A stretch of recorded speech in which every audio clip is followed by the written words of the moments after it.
ये क्या गोली? वो तो मर गए। ये कैसा हुआ?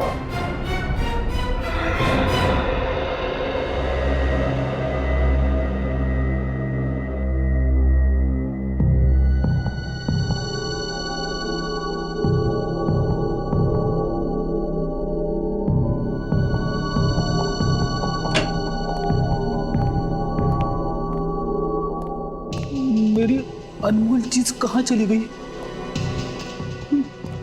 समझ में नहीं आ रहा।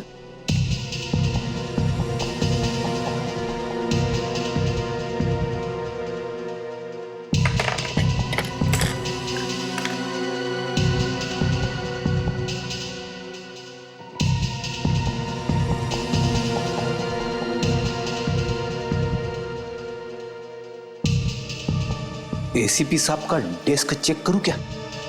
अरे नहीं, अगर उन्हें पता चल गया तो वो मुझ पे बहुत गुस्सा हो जाएंगे।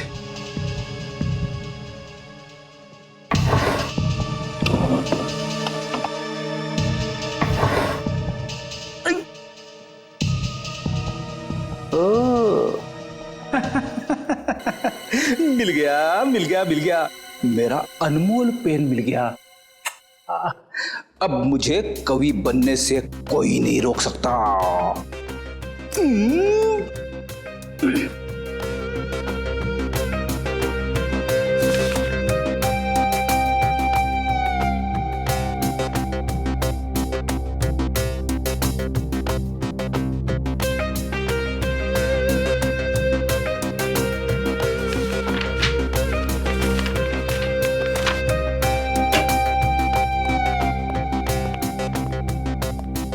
क्या बात है फ्रेडी?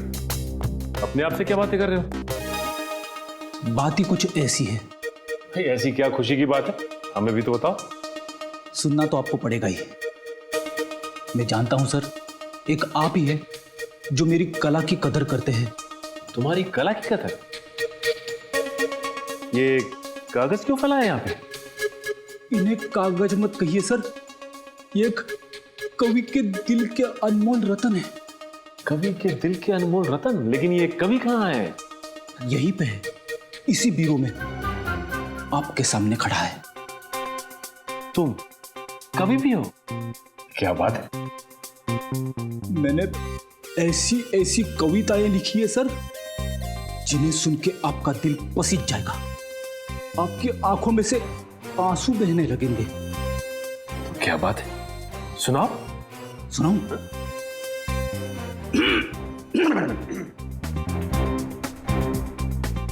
हर शाम अपने आंगन में बैठ के जब मैं डूबते सूरज को देखता हूं, हर शाम अपने आंगन में बैठ के जब मैं डूबते सूरज को देखता हूं, तो मेरे दिल में यह ख्याल आता है कि सूरज के साथ साथ पंकज क्यों न चला गया। पंकज? तो तुमने पंकज पे कविता लिख डाली? बहुत याद आ रही है पंकज की? हाँ सर, पंकज की बहुत याद आ रही है। वैसे मैंने एक और कविता लिखी है। एक और? अभिजीत सर और तारिका के ऊपर। ठीक है, ये भी सुना दो। अभिजीत सर को पसंद है फॉरेंसिक लैब में जाना। अभिजीत सर को पसंद है फॉरेंसिक लैब में जाना। डॉक्टर तारिका से पूछते हैं वो केस का ताना बाना। जुर्म से जब बात बढ़ती है रिश्तों पे, तो डॉक्टर सालुंके का वहीं पे आ जाना। बड़ी ये बहुत प्यारी कविता थी, मेरा दिल तो पसीज गया। उससे पहले मेरी आंखों में आंसू आ जाए प्लीज, बस।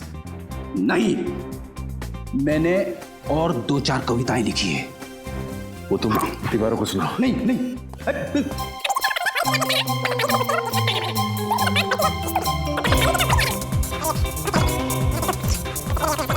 प्लीज फ्रेडी, बस बस प्लीज। थैंक गॉड, सही समय पे फोन आ गया। हेलो? क्या खून? दो खून, वो भी जेल में?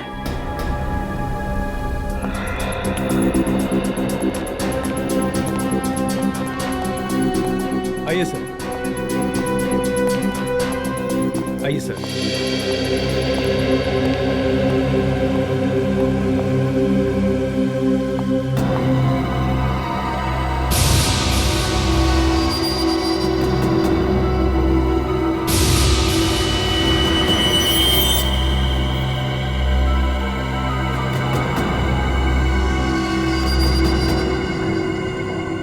शरीर पे और कहीं भी कोई चोट या जख्म का निशान नहीं है। इसकी मौत गोली लगने की वजह से ही हुई है।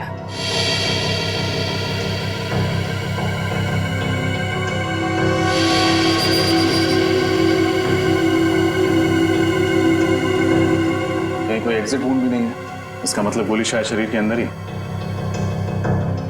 सर यहाँ पे तो गन नहीं है। इससे एक बात तो तय है, इन दोनों ने एक दूसरे को नहीं मारा, ना इन्होंने आत्महत्या की। नहीं तो गन्स यहीं कहीं होती। जरूर किसी तीसरे आदमी ने इनका खून किया है। जेल में खून? ऐसा कैसे हो सकता है? इन दोनों के साथ तो कोई तीसरा कैदी भी नहीं था। नहीं तो मैं सोच रहा हूँ जेलर साहब, जेल के स्पेशल सेल में कैद 2 कैदी वो मारे जाते हैं। कैसे? किसी ने गोलियां चलने की आवाज भी नहीं सुनी? नहीं सर, फंक्शन में गाना इतना तेज बज रहा था कि ठीक से कुछ भी सुनाई नहीं दे रहा था। गाना जितना भी तेज बज रहा हो, गोली की आवाज को नहीं दबा सकता। सर शायद गन पर साइलेंसर लगा होगा। मतलब तुम ये तो मान रहे तुम्हारी मौजूदगी में कोई जेल के अंदर गन लेकर आया, वो भी साइलेंसर वाली गन, और इन दोनों को मार दिया? नहीं सर, अंदर तो कोई भी नहीं आया। हम दोनों तो यही पहरा दे रहे थे, है ना? हाँ सर। गोली की आवाज नहीं सुनी, किसी को अंदर आते नहीं देखा। कैसे हो सकता है? कहीं तुम दोनों भी बाहर फंक्शन में गाना सुनने तो नहीं चले गए थे? नहीं सर, हम दोनों तो यहीं थे। आप जेलर साहब से पूछ लीजिए। ये ठीक कह रहे हैं, ये दोनों यही ड्यूटी कर रहे थे। सर, मैं इन दोनों को फोरेंसिक लैब ले जाती हूँ। विकी और चंदन की लाश की पोजीशन को देख के लगता है कि जिस वक्त गोली चली वो दोनों जमीन पर लेटे हुए थे। शायद दोनों सो रहे होंगे जब इन्हें गोली मारी गई। लग तो ऐसा ही रहा है, लेकिन देखना ये गोली चली कहाँ से। पर एक बात तो तय है कि इन्होंने आत्महत्या नहीं की, एक दूसरे पर गोली नहीं चलाई। गोली चलाई किसी तीसरे आदमी ने, और जिस वक्त गोली चली इस सेल में इन दोनों के अलावा और कोई भी मौजूद नहीं था। सेल का दरवाजा भी बाहर से बंद था, तो गोली सेल के अंदर से तो चली नहीं, गोली सेल के बाहर से चली। शायद यहां से। एक काम करो, लाश की पोजीशन पर लेट जाओ। आप मुझे कह रहे? हाँ, यहाँ कोई और तो है नहीं। ठीक है सर, अगर आप कह रहे तो मैं सो जाता हूँ।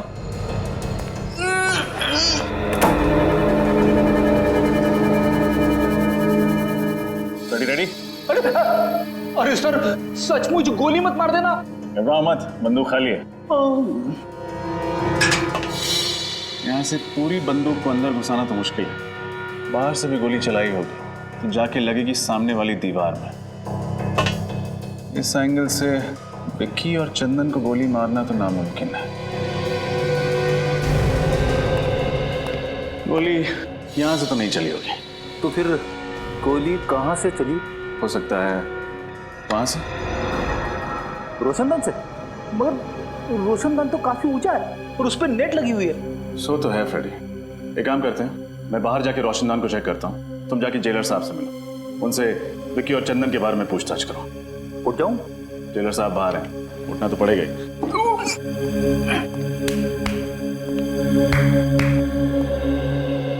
जेलर साहब, ये विकी और चंदन किस जुर्म की सजा काट रहे थे? ये दोनों बैंकों और अमीर लोगों के घरों में घुसकर चोरियां किया करते थे। ऐसे कैदियों को स्पेशल सेल में नहीं रखा जाता ना? ठीक है, ज्यादातर हम लोग ऐसे खूंखार कैदियों को स्पेशल सेल में रखते हैं जिन्होंने खून वगैरह किया। तो फिर आपने उन्हें वहां पे क्यों रखा है? आपने दम कर दिया था इन्होंने, रोज किसी न किसी के साथ मारा मारी झगड़ा, इसलिए मैंने इन दोनों को दूसरे कैदियों से अलग कर दिया। झगड़ा मारा मारी? फिर तो काफी दुश्मन बना लिए होंगे इन दोनों ने इस जेल में। कोई भी कैदी इन्हें पसंद नहीं करता था। जेलर साहब, खून किसी कैदी ने किया है, लेकिन सर उनके सेल के बाहर हमेशा सिक्योरिटी गार्ड का पहरा रहता था। इतनी सिक्योरिटी होने के बावजूद भी 2 खून हो चुके हैं। एक तो मैं सोच रहा हूँ, जबकि हमारे जेल के अनुशासन और नियम बहुत कड़े हैं, उसके बावजूद 2 कैदियों का कत्ल हो गया। हर आदमी की जांच पड़ताल की जाती है, हर चीज की जांच पड़ताल की जाती है, बावजूद उसके मुझे तो अभी तक यकीन नहीं हो रहा कि हमारे यहाँ ऐसा हो गया। आपको यकीन करना पड़ेगा जेलर साहब, क्योंकि हकीकत यह है कि आपकी निगरानी में दो खून हो चुके हैं। कैदियों से मिलने कौन कौन विजिटर्स आते थे उन सब की लिस्ट चाहिए मुझे। ठीक है। ये रोशनदान तो काफी ऊंचाई पर है। यहां तक पहुंचने के लिए उन्हीं को या तो एक ऊंचा स्टूल या फिर सीढ़ी की या घोड़े की जरूरत पड़ी होगी। लेकिन ऐसा कोई भी सामान यहां तक लाना या फिर यहां से ले जाना बहुत मुश्किल है। एक खूनी ऊपर कैसे चढ़ा, और अगर वो वहां चढ़ भी गया तो गोली कैसे चलाई? क्योंकि जाली के साथ कोई छेड़खानी तो की नहीं गई, ना ही जाली में कोई छेद है। सर, मैंने जेलर साहब से कह के सारे विजिटर्स की लिस्ट मंगवा ली है जो कैदियों से मिलने आते थे। Very good. हाँ डॉक्टर तारिका।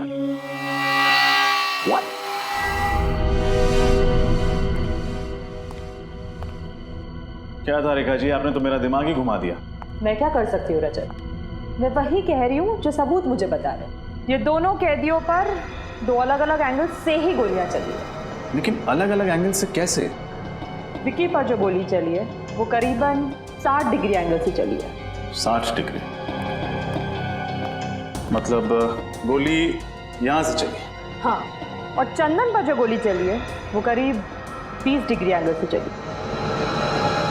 20 डिग्री मतलब यहां से? हाँ। तो क्या खूनी ने घुटने पे बैठकर गोली चलाई थी? अब एंगल तो यही दिखा रहा है। हाँ, मेरा दिमाग और भी चकरा है। आपका कहना है कि गोली सेल के अंदर से चली, लेकिन यहाँ किसी भी तीसरे आदमी के होने की कोई संभावना है? हमने पूरा सेल चेक किया, यहाँ कोई भी खुफिया रास्ता नहीं। सिर्फ एक रास्ता है लोगों के अंदर आने का, और वो है ये दरवाजा। सर, ये किसी अंदर वाले का काम तो नहीं है? हो सकता है। ये लीजिए सर, जो जो इन कैदियों से मिलने आता था उन सारों नामों की लिस्ट। Thank you.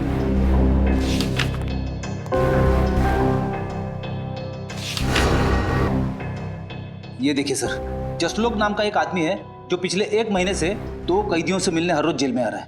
दोनों कैदियों के नाम? मुन्ना और जकोटा। मुन्ना और जकोटा से मिलते हैं। जल्दी आओ। ये मुन्ना है और ये जकोटा। स्पेशल सेल की 7 वाली जेल में रखा गया है इनको। मुन्ना और जकोटा, किस जुर्म की सजा काट रहे हैं तुम? लुटेरे हैं तुम। सुनसान हाईवे पर मुसाफिरों को रोककर उनके पैसे गहने वगैरह छीन लेते हैं। पर कभी किसी मुसाफिर का नुकसान नहीं किया साहब? मुसाफिरों को नुकसान नहीं पहुंचा, लेकिन जेल के अंदर 2-2 खून कर दिए। 2-2 खून? साहब ये क्या कह रहे हैं आप? किसी का खून करने के बारे में हम कभी सोच भी नहीं सकते। बनो मत। विक्की और चंदन के साथ तुम दोनों का 36 का आंकड़ा था ना? 36 का नहीं, 37 का कहिए। कोई दिन ऐसा नहीं गया जब इन दोनों की उन दोनों के साथ तू मैं ना हुई हो। कई बार तो हाथापाई की नौबत आई है। साहब, विक्की और चंदन को तो आपने अलग सेल में बंद कर दिया था, फिर हम उन्हें कैसे मार सकते हैं साहब?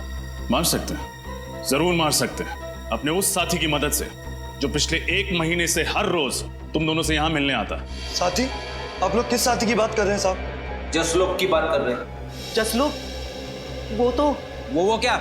जसलोक का नाम सुनते ही तुम दोनों के पसीने के छूटने लगे। आप लोग गलत समझ रहे हैं साहब। हमारा और जसलोक का ऐसा कोई इरादा नहीं था साहब। तो फिर क्या इरादा था? सच सच बता दो, वरना जसलोक से तो सच निकलवा ही लेंगे हम। अब हमें सब सच बता देना चाहिए, ना 2-2 कत्ल का इल्जाम हमारे सर पे आ जाएगा। आपस में खुसुर पुसुर करने से कुछ नहीं होगा। जल्दी बोलो क्या बोलना है। साहब, विक्की और चंदन हमारे दुश्मन नहीं, दोस्त थे। झूठ, फिर से झूठ। नहीं साहब, हम सच कह रहे हैं साहब। हम चारों जसलोक की मदद से जेल तोड़ के भागने की साजिश कर रहे थे। जेल तोड़कर भागने की साजिश?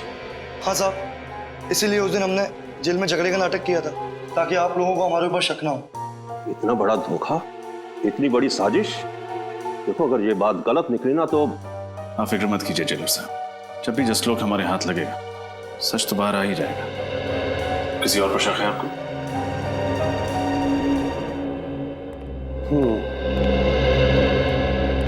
ये अजय और वो सत्तू, इन दोनों की भी बहुत बहसबाजी हुआ करती थी विक्की और चंदन के साथ। बहस तो होगी ना साहब, वो दोनों हर वक्त झगड़ा करने का बहाना ढूंढते रहते थे। हाँ हाँ साहब, बिना झगड़ा करे उनका तो खाना ही हजम नहीं होता था। कहीं तुम दोनों का झगड़ा जकोटा और मुन्ना जैसा नकली तो नहीं था? नकली? नहीं नहीं साहब, ये क्या कह रहे हैं आप? लो, तुमने अपने ही मुंह से कह दिया कि झगड़ा असली था। इसका मतलब तुम लोगों के पास ठोस वजह थी उन दोनों की जान लेने की। नहीं नहीं साहब, हम खूनी नहीं हैं। हम तो मामूली चोर उचक्के हैं, और हम खून क्यों करेंगे उनका? हाँ साहब, वैसे भी जेलर साहब ने उन दोनों को जब से स्पेशल सेल में डाला है तब से हम दोनों का वहाँ आसपास भटकना भी मुश्किल हो गया था। जेलर साहब, ऐसे कौन कौन से लोग हैं जो स्पेशल सेल में जा सकते हैं? सबसे ज्यादा तो इस मनोहर का जाना आना होता था उस सेल में। यही उस सेल की साफ सफाई किया करता था। हाँ साहब, मेरी बदकिस्मती थी कि मैं ही उस सेल की साफ सफाई करता था। क्यों, ऐसा क्या हुआ था? हाँ साहब, बेवजह झगड़ा करते थे, धक्का मारते थे, कई बार तो उन्होंने थप्पड़ भी मारे थे। अरे वो दोनों तुम्हें मारा पीटा करते थे, ये बात तुमने मुझे पहले क्यों नहीं बताई? साहब, उन्होंने मुझे धमकी दी, अगर मैंने किसी से शिकायत की तो मुझे और मारेंगे। मनोहर कहीं ऐसा तो नहीं कि वो दोनों तुम्हें बहुत तंग करते थे, इसलिए तुम्ही ने उन दोनों का? साहब, मैं तो उनके पास जाने से भी डरता था। मैं उनकी जान कैसे लूंगा साहब? मच्छर था साहब, उनके सामने में एक मच्छर। जेलर साहब, क्या हो रहा है आपकी जेल में? स्टाफ की पिटाई हो रही, दो कैदियों का खून हो गया। मैं तो खुद हैरान हूं। मुझे तो लगता था कि मेरी जेल में प्रशासन ठीक से चल रहा है, मगर तुम कौन हो? ये धनसुख है, चाय वाला। ये भी उस सेल में जाया करता था सुबह शाम चाय देने के लिए। अरे क्या हुआ धनसुख?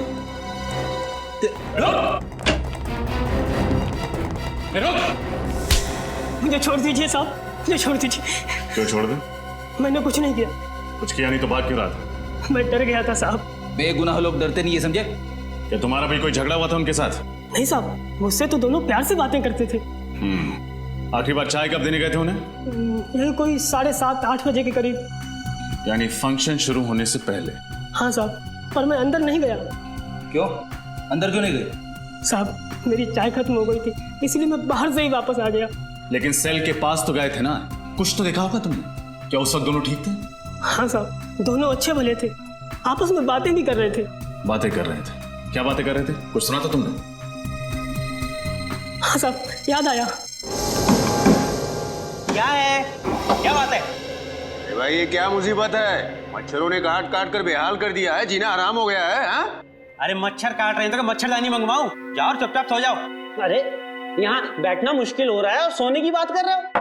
पता नहीं ऊपर से ये रोशनदान की जाली किसने निकाल दी है। अब तो मच्छरों की ऐसा है यहाँ पे।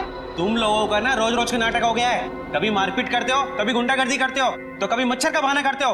यार चुपचाप सो जाओ। अरे धनसुख, इधर आ तू और चाय पिला। वहां गया खड़ा, इधर आ। चाय खत्म हो गई, अभी लाता हूँ थोड़ी देर में। भाई मेरे लिए चाय खत्म हो गई, जा जल्दी लेके आ। ओह, तो ये बातें हो रही थी। मगर सर, जब हम पहली दफा स्पेशल सेल में आए तब तो रोशनदान के ऊपर नेट लगा हुआ था ना? हाँ फ्रेडी, मैं भी यही सोच रहा हूँ। हुआ कुछ ऐसा होगा कि फंक्शन से पहले ही मौका पाकर खूनी ने रोशनदान से नेट हटा दिया होगा। फिर उसने फंक्शन के शुरू होने का इंतजार किया होगा। जैसे ही फंक्शन शुरू हुआ, सब लोग बाहर चले गए और खूनी ने विक्की और चंदन को गोली से मार दिया।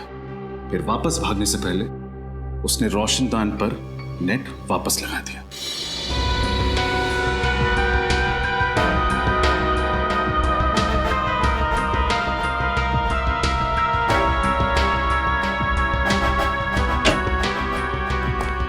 सर, ये रहा जसलोक, बड़ी मुश्किल से हाथ लगा है।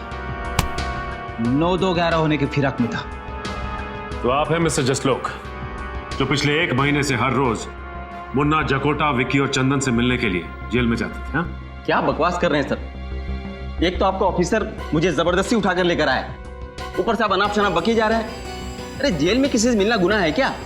जी नहीं, जेल में किसी से मिलना गुनाह नहीं है, लेकिन जेल से भागने में किसी की मदद करना गुनाह जरूर है। सर, मैंने किसी की मदद नहीं की और ना ही किसी साजिश में मेरा कोई हाथ है। देखो, मुन्ना और जकोटा अपना मुंह खोल चुके हैं। तुम्हारे लिए यही बेहतर है कि तुम हमारा समय बर्बाद ना करो। बोलो सच। सर, मैंने एक बार बोल दिया ना कि मैंने किसी की मदद नहीं की तो नहीं की। बड़ी लगता है ये भाई साहब शराफत से कुछ नहीं बताने वाले। इनके ऊपर उस चीज का इस्तेमाल करना ही पड़ेगा। समझ गया मैं। सर, किस चीज की बात कर रहे हैं? अभी पता चल जाएगा किस चीज की बात कर रहे हैं। सर बताइए ना प्लीज। अरे ये क्या है? ये सच बोलने का इंजेक्शन है। सच बोलने का इंजेक्शन? एक बार अगर ये इंजेक्शन लग जाए ना, तो आदमी तोते की तरह सच बोलने लगता है। सर इसकी जरूरत नहीं, मैं सब बताता हूँ सर। मैं नुस्खा काम में आ गया। तुम क्यों रुक गए? शुरू हो जाओ। हाँ सर, मैंने उन लोगों की मदद करने का वादा किया था, वो सिर्फ इसलिए कि वो मेरे दोस्त थे। और जेल से निकलने के बाद इन चारों का क्या प्लान था? सर वो मुझे पता नहीं है, मैं तो सिर्फ जेल से निकलवाने में मदद कर रहा था। उसके बदले में वो लोग मुझे 10 लाख रुपए देने वाले थे सर। 10 लाख रुपए? हाँ, गोलियां शायद उस रोशनदान से ही चली हैं। लेकिन एक बात समझ में नहीं आ रही। डॉक्टर तारिका ने कहा था कि एक गोली यहां से 60 डिग्री एंगल से चली और दूसरी गोली यहां से 20 डिग्री एंगल से चली। लेकिन अगर दोनों गोलियां एक ही दिशा से उस रोशनदान से आई तो दोनों कैदियों को अलग अलग एंगल से कैसे लगी? सर कहीं हम गलत दिशा में तो नहीं जा रहे? नहीं फ्रेडी, दिशा तो सही है, बस देखना यह है कि हवा का रुख किस तरफ है। हवा, दिशा, मैं कुछ समझा नहीं सर। मेरे कहने का मतलब यह है कि इन दोनों कैदियों के खून का उस रोशनदान से कोई ना कोई संबंध जरूर है, लेकिन क्या ये समझ में नहीं आ रहा। कहीं खूनी रोशनदान से तो अंदर नहीं आया? क्या फ्रेडी, रोशनदान का साइज देखा है तुमने? इतने छोटे से रोशनदान से एक पूरा इंसान अंदर कैसे आ सकता है? अरे तो क्या सर गन खुद उड़ के आई अंदर? क्या कहा तुमने?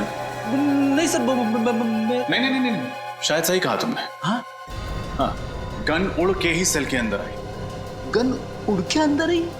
हो सकता है गन किसी ऐसी चीज के साथ जुड़ी हुई जो उड़ सकती, जैसे कि कोई खिलौना। हाँ सर, वो छोटे छोटे खिलौने होते हैं ना, वो हेलीकॉप्टर्स, एरोप्लेन, जिन्हें रिमोट कंट्रोल से उड़ाया जाता है। एग्जैक्टली। दरअसल हुआ कुछ ऐसा होगा कि खूनी रोशनदान के उस तरफ नीचे खड़ा होगा, उसके हाथ में रिमोट कंट्रोल होगा, उसने इस रोशनदान के जरिए हेलीकॉप्टर को अंदर भेजा होगा। हेलीकॉप्टर में एक कैमरा फिट होगा जिसके जरिए खूनी देख सकता था कि हेलीकॉप्टर कहां जा रहा है। इसके अलावा हेलीकॉप्टर में एक मैकेनिज्म होगा जिससे वो दोनों गोलियां चली होंगी, जिससे कि विकी और चंदन की नींद में ही मौत हो गई। ओह, अब समझ में आया, गोलियां 2 अलग अलग एंगल से कैसे चली है।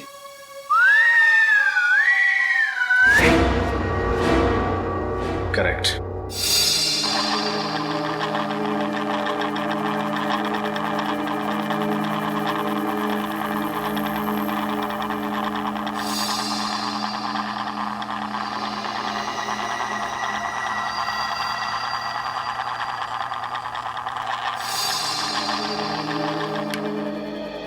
वो हेलीकॉप्टर भी कुछ इस तरह का होगा, इससे ज्यादा बड़ा नहीं हो सकता, नहीं तो फिर वो उस रोशनदान से सेल में घुस नहीं पाता। इसका मतलब ये काम किसी अंदर वाले का ही, जिसे अच्छी तरह से पता था कि रोशनदान की लंबाई और चौड़ाई कितनी है। हो सकता है ये आदमी कोई जेल का कैदी या फिर जेल का ही कोई आदमी, क्योंकि बाहर का कोई आदमी इतनी प्लानिंग से खून नहीं कर सकता। सर ये मुजरिम भी क्या नए नए तरीके निकालते हैं खून करने के लिए। अगर इतना दिमाग किसी अच्छे काम में लगा दें तो समाज का कितना भला हो सकता है। हाँ ये बात तो है श्रेया, खूनी ने दिमाग तो बहुत लगाया इसमें। रिमोट वाला हेलीकॉप्टर और रिमोट वाली गन। और इस तरह का हेलीकॉप्टर बाजार में तो मिलता नहीं होगा, खूनी ने जरूर किसी खास दुकान या कारीगर से बनवाया होगा। या शहर में जितनी भी इस तरह की दुकानें हैं जहाँ पे कस्टम मेड चीजें बनती हैं, वहाँ पता करते हैं। अच्छा, वैसा हेलीकॉप्टर चाहिए था आपको? हाँ क्यों? मुझे लगा ऐसे हेलीकॉप्टर से तो जवान लोग खेलते हैं। क्या मतलब है तुम्हारा? मैं बुड्ढा दिखता हूँ तुमको? मेरा वो मतलब नहीं था सर। तो फिर क्या मतलब था? मुझे सिर्फ इतना बताओ, तुम्हारे पास इस तरीके का हेलीकॉप्टर है या नहीं? नहीं। अरे तो पहले बताना चाहिए था। इतनी देर से टाइम पास कर रहा था क्या? सुबह से कोई मिला नहीं? Excuse me. हाँ जी। आपकी दुकान में रिमोट कंट्रोल से चलने वाला हेलीकॉप्टर मिलता है? नहीं, ऐसा हेलीकॉप्टर तो हमारे दुकान में नहीं मिलता है। अगर ऐसा हेलीकॉप्टर आपकी दुकान में नहीं मिलता है तो आपको पता तो होगा कि कहाँ मिलता है।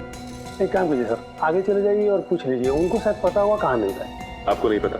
नहीं। तो ऐसा बोलो ना।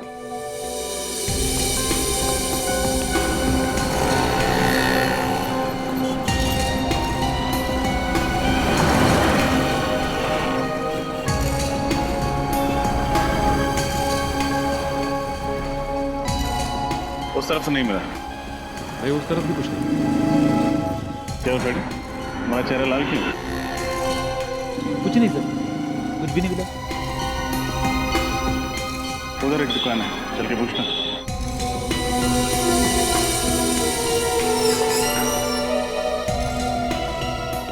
सही है सर, क्या चाहिए आपको? आपकी दुकान में रिमोट वाला हेलीकॉप्टर मिलता है? हाँ जी मिलते हैं सर।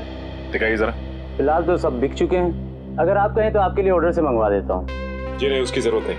अब हमें सिर्फ ये बताइए कि उस हेलीकॉप्टर पे गन और कैमरा क्यों फिट किया आपने? गन कैमरा, ये क्या कह रहे हैं आप लोग? बिल्कुल ठीक कह रहे हैं हम। हमें अच्छी तरह से मालूम है कि उस तरह के हेलीकॉप्टर सिर्फ आपकी दुकान पे मिलते हैं, इसलिए आप ये बताइए कि उस हेलीकॉप्टर पे आपने गन और कैमरा क्यों फिट किया? आप लोग बेवजह मुझे बदनाम कर रहे हैं।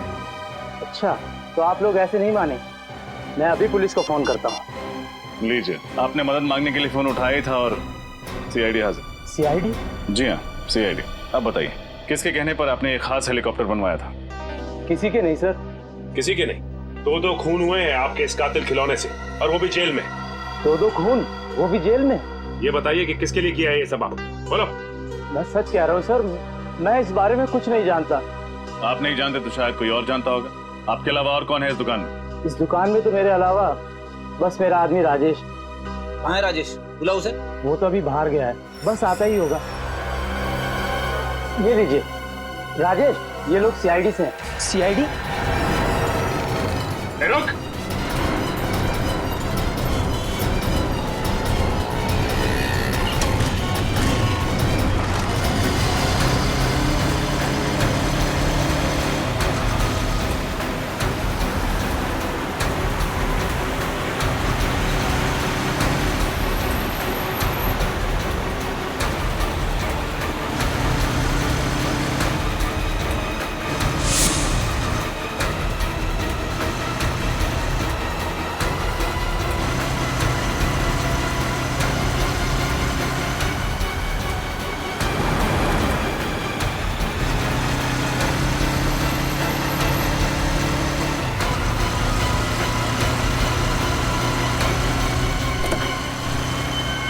मेरी तो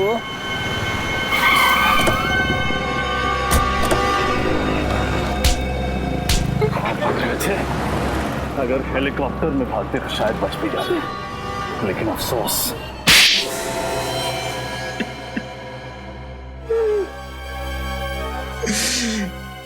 गलती हो गई साहब, मैंने जो कुछ भी किया पैसों के लिए किया। उस आदमी ने मुझे 50,000 रुपए दिए थे हेलीकॉप्टर में गन फिट करने के लिए। पैसों के लालच में तुमने एक खूनी की मदद की? गलती हो गई साहब, दोबारा ऐसी गलती कभी नहीं करूं। जेल से निकलोगे तो दोबारा करोगे ना? किसने पैसे दिए थे? पता नहीं, उसका ना तो नंबर याद है, ना एड्रेस, और नहीं नाम। चेहरा याद है उसका? शक्ल थोड़ी थोड़ी याद है उसकी। कम से कम कुछ तो याद आया इसे श्रेया। इससे स्केच बनवा लेते हैं और अपने क्रिमिनल डाटाबेस में चेक करते हैं, हो सकता है ये कोई पुराना अपराधी हो।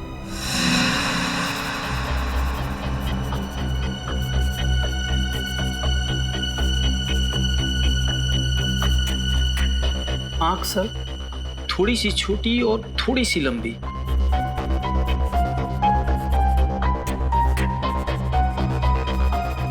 ये सही। होठ बिल्कुल सही, ऐसा है। और बाल सर? बाल छोटे छोटे थोड़े से और सुनहले सुनहले कलर का। हाँ सर, स्केच रेडी है।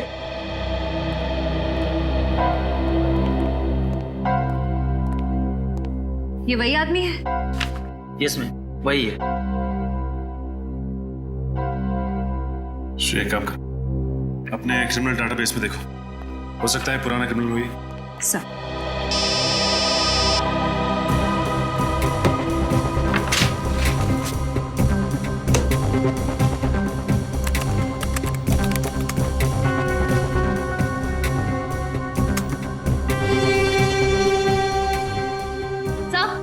ये जगन नाम का पुराना मुजरिम है सर। ठीक है, मैं बाद में फोन करता हूँ। सर चोरी चकारी के जुर्म में कई बार जेल की चक्की भी पीस चुका है।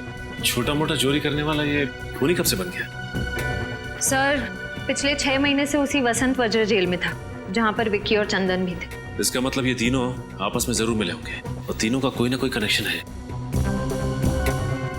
ये क्या, हफ्ते भर पहले ये जेल से छूटा है और जेल से छूटते ही सीधा हेलीकॉप्टर बनवाने पहुंच गया। लेकिन सर जेल से छूटने के बाद ये फंक्शन के दौरान जेल के अंदर घुसा कैसे? किसी ने इसे देखा कैसे नहीं? हो सकता है श्रेया कि ये खुद ना गया हो और विक्की और चंदन को मारने में इसकी मदद की हो किसी ने। अपने खबरियों को काम पे लगा दो, पता करो कि ये जगन है कहां पे। सर देखो अगर तुम्हारी खबर गलत निकली ना तो सोच। क्या साहब, रिंकू की खबर आज तक गलत निकली है? क्यों अब निकलेगी? जिस कबूतर की आपको तलाश है उसने यहीं पे घोंसला बना रखा है, यही है उसका घर। ये है जगन का ठिकाना। ठीक है रिंकू, ये रखो तुम अपने पास।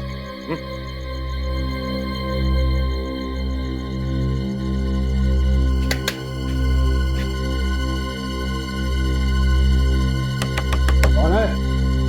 दूध वाला। इस वक्त? ओए, ये कोई दूध देने का टाइम है क्या? भैंस का जब मन करता है ना तभी वो दूध देती है। सुबह दूध नहीं दिया तो इसमें मैं क्या कर सकता हूँ? आज तक तो तेरी भैंस सुबह ही दूध देती थी, अबे रात को कब से देने लगी? क्या करें, सीआईडी के आने का कोई वक्त ही नहीं होता। सीआईडी? बोल, क्यों मरवाया तूने विक्की और चंदन को? मेरी कोई दुश्मनी नहीं थी विक्की और चंदन के साथ। अगर तेरी कोई दुश्मनी नहीं थी तूने मरवाया क्यों? तू पैसों के लिए। किसने दिए थे पैसे? बताओ किसने दिए थे पैसे तुम्हें ये सब काम करवाने के लिए?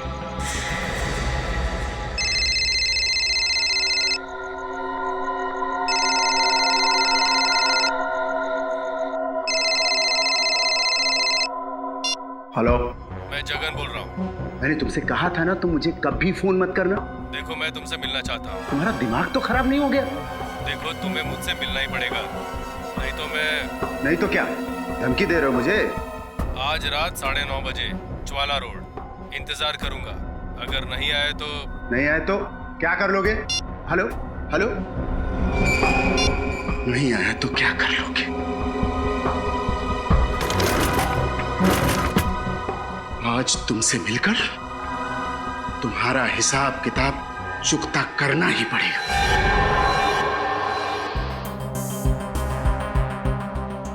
अब तो मैंने आप लोगों का काम कर दिया है, अब मैं जाऊं सर? अरे ऐसे कैसे जाने दे? अभी तक तो तुमने इंसाफ का आटा गूंदा है, प्रायश्चित की रोटी तो पकानी अभी बाकी है। इंसाफ का आटा, प्रायश्चित की रोटी? मैं कुछ समझा नहीं सर। तुमने खूनी को हमारे बनाए हुए जाल में तो बुला लिया, लेकिन तुम्हारा काम अभी खत्म नहीं होता है। उसे गिरफ्तार करने के लिए तुम्हें हमारे साथ चलना। नहीं सर, मैंने उसे धमकी देकर उसे बहुत गुस्सा दिला दिया। अगर मैं वहां गया ना तो वो मुझे भी मार डालेगा। बड़ा डर लग रहा है तुम्हें मौत से?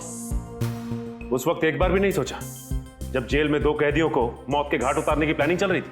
सर, मैंने जो कुछ भी किया उसके लिए मैं बहुत शर्मिंदा हूं। मैं आप लोगों से वादा करता हूं सर कि आज के बाद मैं कोई भी गुनाह नहीं करूंगा। कैसे करें तुम्हारे वादे पे यकीन?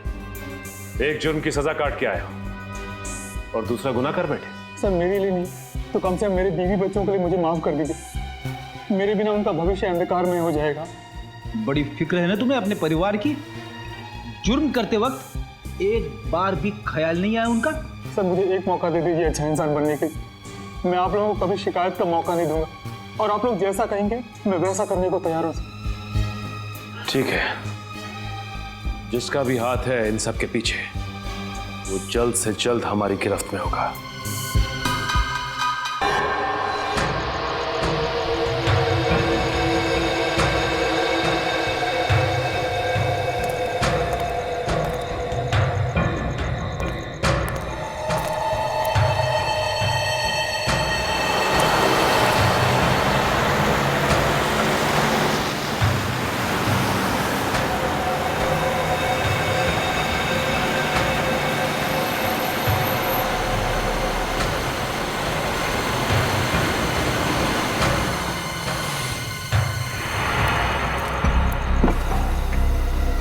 अच्छा हो जो तुम आ गए।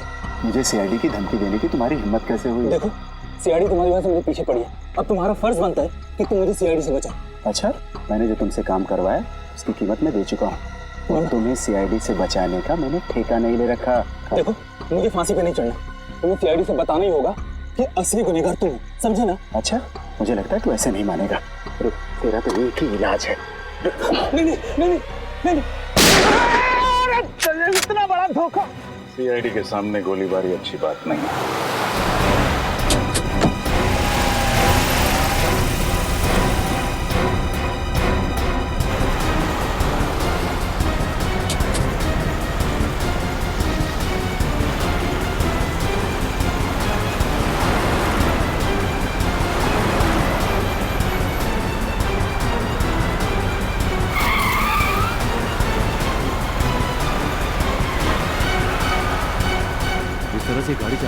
किसी को नुकसान ना पहुंचा दे।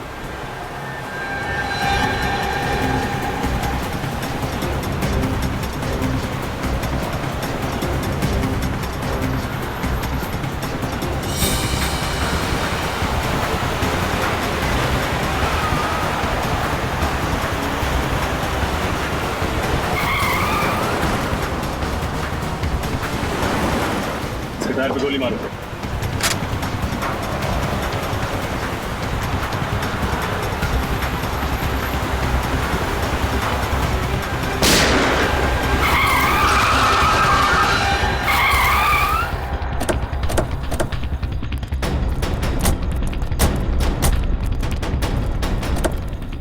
विजय बाबू, खेल खत्म तुम्हारा। चल जाने दो मुझे, चल जाने दे। जाने दे। शर्म आनी चाहिए तुम्हें। कानून की सेवा करते हो और दो कैदियों का खून का डाला।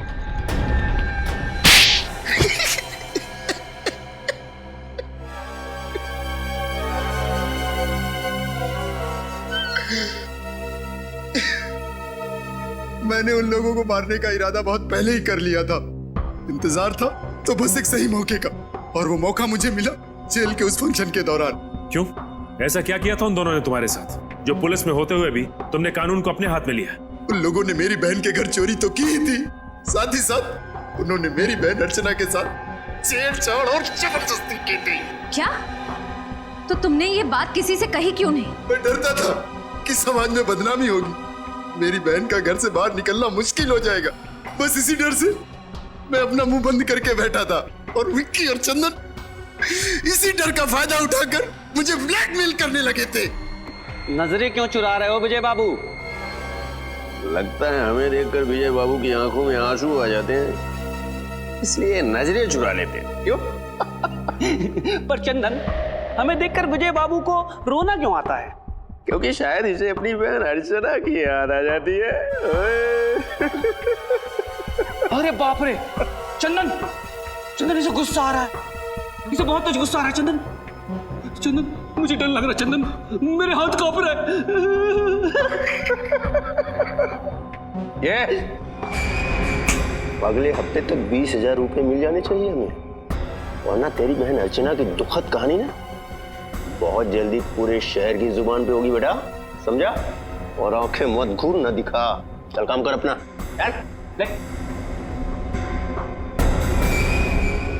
हंस लो, जितना हंसना है हंस लो। वो पल दूर नहीं जब एक बहन पर हुए अत्याचार का बदला एक भाई अपने हाथों से लेगा। आप ही बताइए सर, हर पल अपमान का घूंट पीकर जिंदगी गुजारना आसान नहीं है। माना तुम्हारी बहन के साथ जो हुआ गलत हुआ, पर ये सोचकर चुप बैठ जाना कि बदनामी होगी, ये बहुत ही गलत और पिछड़ी हुई सोच है। और औरतों पे जुर्म बढ़ने का ये भी एक कारण है। औरतें बदनामी के डर से कानून का दरवाजा नहीं खटखटाती, और चंदन और विक्की जैसे लोगों के हौसले और भी बढ़ जाते हैं। आप शायद ठीक कह रहे हैं, पर अपनी बहन को और दर्द में देखने की हिम्मत नहीं थी मुझ में, इसीलिए उन लोगों को सजा देने का जिम्मा मैंने अपने कांधों पर उठाया, और जगन की मदद से हेलीकॉप्टर में गन लगवाई, और उस गन की मदद से